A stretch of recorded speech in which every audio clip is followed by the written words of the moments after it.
Hi, I'm Dana, and I've started that way too cheerful for what this video is about because I want to talk about childhood neglect for undiagnosed autistic children, well, autistic adults now, but we were children at the time, and it's one of those things that I'm really hoping other people can relate to because I feel like it can't just be me. I come from the type of family that tried really hard to look good, so my parents told us that they loved us all the time, you know? Everything they said was most of the things they said was the right thing to say. It was just never backed up with any sort of action. So I grew up with a lot of various like mental health issues. Like I was diagnosed with depression, anxiety at the age of 12. And it was one of those things where I was always like, why has this happened to me? Like, I've had such a nice life. I've got such nice parents. I've got such a nice family. Why is there something so wrong with me? And it was one of those things that I really thought was going to be like completely solved and taken away by getting an autism diagnosis, you know? I thought I'd be able to accommodate to myself and put things in place and just sort of slowly fix my life. And in a bunch of ways I have managed to do that. But there's also, like, even as I was getting into that, there were so many underlying issues that I just couldn't figure out and couldn't get to grips with. And I felt so confused by like my entire life and all of the experiences that I'd had. And then during lockdown back in 2020, I, for the first time in my adult life, was able to get 6 sessions of therapy where it was just standard normal therapy with you like talking about your issues and going through trauma and the like. And I felt quite silly to be going for it, honestly, because I was like, I haven't really experienced trauma. I haven't really had bad things happen to me. You know, like I didn't think that it was going to help any, but I'd already tried CBT like 2 times by that point.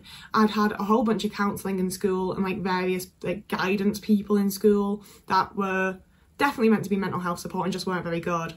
And it was while talking to the therapist that she was like, this thing that you just mentioned very offhandedly, it seems quite traumatic. And I'd be like, what? What do you mean? This horrible thing absolutely isn't traumatic. And it got me thinking about a lot of things from my childhood. And I realised that actually my childhood and my family hadn't been that great, you know? I just had the type of family that consistently told me that it was, you know, everything was vocal. Like my parents told us that they loved us all the time. They just very rarely did anything to back it up and make us actually feel loved and the like. But that was what got me thinking and made me realise that I had actually experienced trauma. And I think some of it is quite standard stuff that any child would struggle to deal with, and some of it is quite autism focused. So now we're going to really get into it and get into the points. So the first thing is that my emotional needs were unmet and quite often shamed. And obviously that's difficult for any child to go through, but being the type of autistic person and autistic child that I was, I had such huge emotions that I couldn't explain and didn't know what to do with. And I remember just spending so much of my childhood crying. Like I cried a lot. I was constantly called a drama queen. I was constantly just shamed and made to feel bad for feeling things. And it was all the worse because I felt things so big, you know? I had all of these feelings and everyone else just sort of like bottled them up and got on with things and acted like everything was fine. And I couldn't do that, you know? As much as my parents wanted me to and as much as I wanted to, I just couldn't do it. And because I couldn't do it, like I say, I got a lot of like name calling from my family essentially. That's still a big one that I'm struggling to like fully process, is that like a lot of the things that I grew up as like, oh, that was my cute little family nickname, was straight up name calling and being really mean. Like off topic, not part of the point, but like that's a thing as well. But it, like so many of my emotions and me just showing emotion was shamed and made out to be something really wrong and something I shouldn't do and something everyone else can deal with, so why can't you? And I had so many times that I just, it's very obvious to me now as an adult that I was having an autistic meltdown, you know? Like it was predominantly at home because I wasn't so masked and shy at home. Like even as a very, very young child, I remember being really anxious in supermarkets and stuff because there's not only all the sensory things, but I just never felt comfortable around other people and strangers. So the vast majority of my meltdowns would happen at home, and my parents would always do the like, oh, Dana's having a tantrum again, Dana's doing this again. You know, it was so commodified and just normalised that Dana's too emotional, too much for us all, and needs to go to a room and calm down on her own. And I get that sometimes. I think it's necessary for children to learn how to like emotionally regulate themselves and how to spend time alone and everything. But I was just, any time I showed any emotion, I was told to go and deal with it on my own. You know, we're talking like if I opened a Christmas present and I was really excited about it, so I'm moving my body, I'm stimming, I'm really fucking excited, I've made a lot of noise. You know, these are things that I do not do anymore, because as soon as I started showing that true level of excitement, I was told to go to my room until I calmed down. And it wasn't even necessarily in like a bad way, you know, like I got to take my new toy or DS or whatever it was and go to my room until I'd calmed down. And it's like, but that's a positive emotion. Why are you teaching me that I need to process all of my emotions alone? Why are you not giving me any sort of like emotional support or meeting any sort of emotional need here, you know? Like there'd be times that I had nightmares and had like got really scared in the night, and I'd be crying and I'd be really upset, and I'd go downstairs to my parents and they'd be like, just go to bed, like just deal with this.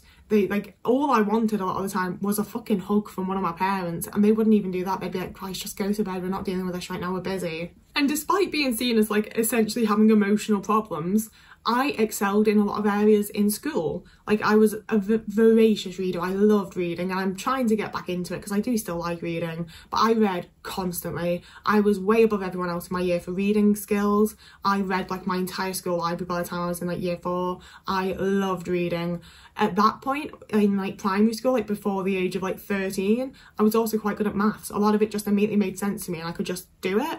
And the thing that held me back there was that I often couldn't show my working out. I was just like, I did it. Like, I don't need to write down all these numbers on the page, because by the time I've like thought it through, I'm too behind on writing. Like I can just do it. So in a lot of areas I was seen as like gifted and full of potential. So it felt like there was a lot of pressure on me to be way better in other areas as well, like things with my emotions, things with like social skills and making friends. You know, my parents seemed consistently like disappointed and annoyed that I could only excel in certain areas. And even then it was only in like I say, up until the age of about 13. And it was one of those things where it just felt like there was so much pressure and expectation because I could do certain things. Like, if you can do that, you should be able to do this. And if you can do that, you should be able to do this. But I couldn't do these other things. I couldn't wrap my head around them. I couldn't understand them. I couldn't get any sort of grasp on what I was being expected to do in certain areas. Whereas in other areas, it just clicked immediately and I got it and I knew and it was fine. And that's sort of my next point, which that there was so much stuff that I was just expected to be able to do and to be able to understand, because other kids could. It was some sort of like childhood milestone. All the other kids just figured it out, you know? And I just never figured it out, and no one would help me because that's something you're supposed to just figure out. You know, I spent so much time just being really confused, and I feel like that's honestly where a lot of my anxiety comes from, because it just felt like I never knew what I was supposed to do. I never knew what the right thing was. Everyone else seemed to just file in and know what they were meant to do and know what was expected of them. And I felt like I had no idea. And any time that I tried to reach out and be like, I don't know what's going on, I don't know what I'm supposed to do, I really like feel very lost and confused and like a proper fish out of water here, I was seen as questioning authority or challenging authority. You know, one of the things that I remember my mum saying most throughout my entire life was, I'm the parent, you're the child. And it was just because I was asking questions. I was trying to like solve my confusion. I was asking for help. I was asking for an explanation.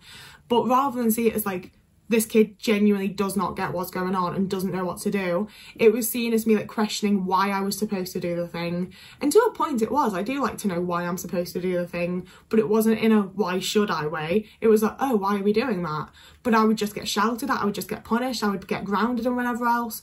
And I still wouldn't know what I was supposed to do. I would never get the answer to it. I would just constantly be like, I'm confused, I don't know what I'm meant to do. I constantly had to be on edge and be ready for whatever was coming because I did not know what was going on. And they're all areas that, in my opinion at least, your parents are supposed to help you. Your parents are supposed to guide you and teach you things and parent you, you know? And I'll give that we were in a very working class family. We didn't have an awful lot of money. My parents worked very long hours, but they still just, when they were there, they didn't bother, you know? And my dad owned his own business. Like, my dad was nearly always around. He was just never mentally present. He was just never there to do anything for me.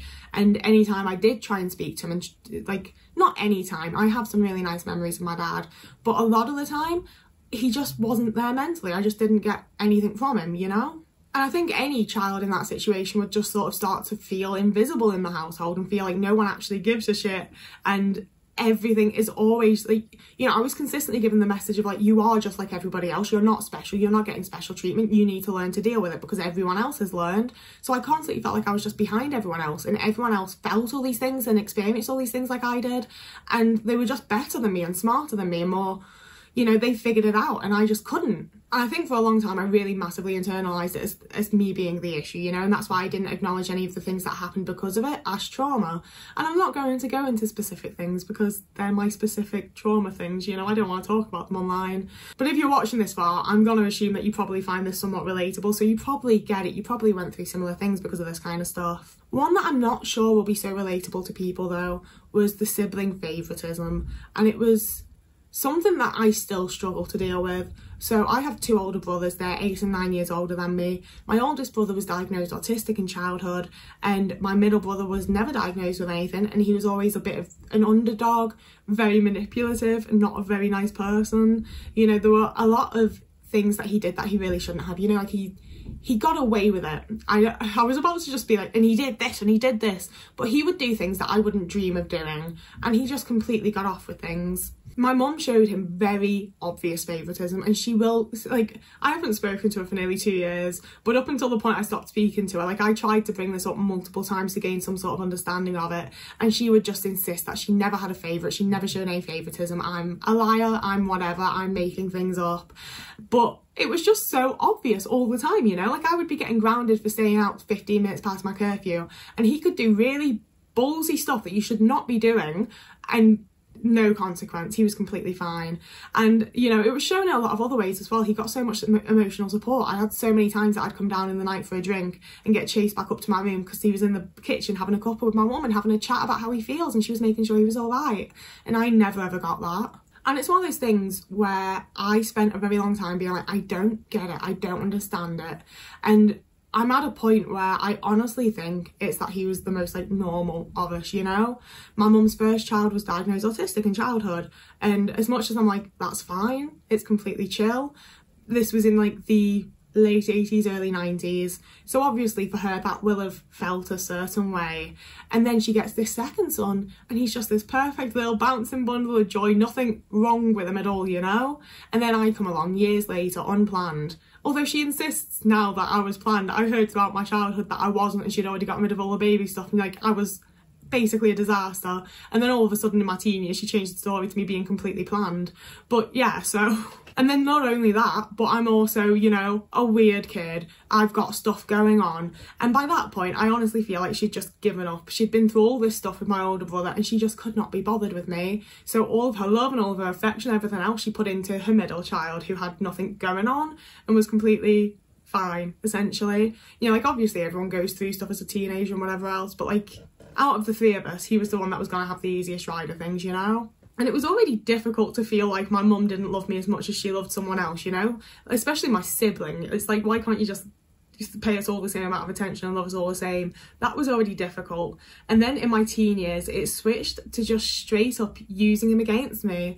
We were, by that point, he was living in the UK with my other brother, and me, my mum and dad were living in Denmark. It was a whole situation.